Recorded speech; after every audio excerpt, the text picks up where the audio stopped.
Once upon a time, there was a thirsty crow. It was a hot summer. A crow was very thirsty. He was searching for water here and there.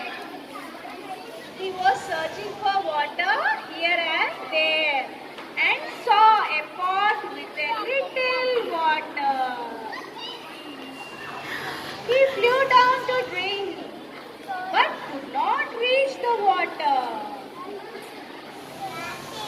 So he started to pick up some pebbles. He picked up best friends. They wanted to have a race, and the race began.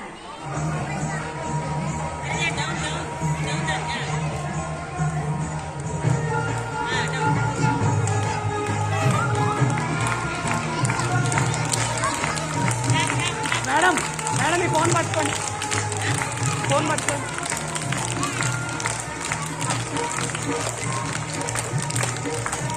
అందుకే